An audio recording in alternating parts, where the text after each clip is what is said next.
ఈరోజు ప్రధాన ఉద్దేశం ఏంటంటే దేశవ్యాప్తంగా జాతీయ కార్మిక సంఘాలు ఇచ్చిన పిలుపులో భాగంగా ప్రధానంగా చట్టాల సవరణ నిలుపుదల చేయాలని, దాంతోపాటు 10 గంటలు 8 గంటల పని విధానాన్ని ఇప్పటికే 2-3 రాష్ట్రాలు, గుజరాత్ లాంటి రాష్ట్రాల్లో 12 గంటల పని విధానం చేస్తున్నారు.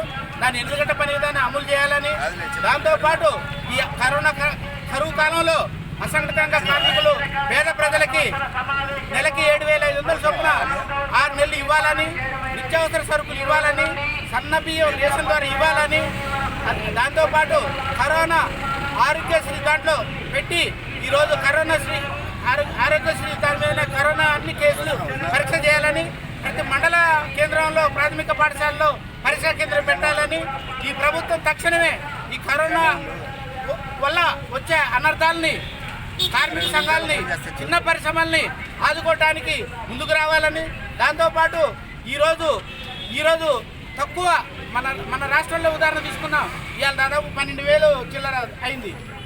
12,000 కల్లా దాదాపు 1,500 ఉన్నప్పుడే లాక్డౌన్ పంపించింది. 12,000 అంతా లాక్డౌన్ ఎత్తేసింది. ఇవాళ హైదరాబాద్లో కుప్పలు తెప్పలు వేస్తున్నాయి. దాని గురించి ఇలా పట్టించుకున్నా లేదు. మంత్రివర్గం నిర్ణయం అంటారు, కేంద్రం మీకు రాష్ట్రాలు గొప్ప చెప్పింది అంటారు. ఈ ప్రజల అగమ్య గోచరంలో ఈరోజు ఈ రాష్ట్రాలు ఉన్నారు. ఈ రాష్ట్రాలుగా దేశాల్లో ఉన్నారు. ఇంతకంటే ఘోరంగా ఏంటంటే అమెరికా తర్వాత ఇవాళ మందే ఉంది. ఇవాళ దాదాపు 18,000 పెరిగినాయి దేశవ్యాప్తంగా. ఎడిపోతుంది ఇప్పుడు ఈ కరోనా.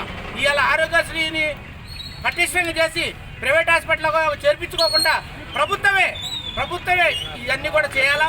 20,00,000 కోట్లు ఈ కరోనా సందర్భంగా కేంద్ర ప్రభుత్వం ప్రకటించింది. ఏ సామాన్యుడు ప్రజలకు వర్తించినట్టు రాబడట్లా. ఎందుకంటే ఇంత దుర్మార్గమైన కేంద్ర రాష్ట్ర ప్రభుత్వాలు పెన్నడు చూడాల.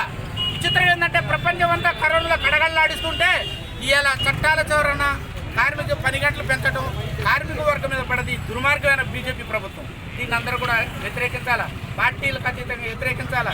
150 సంవత్సరాల నుంచి సుదీర్ఘ పోరాటం చేసి చట్టాలు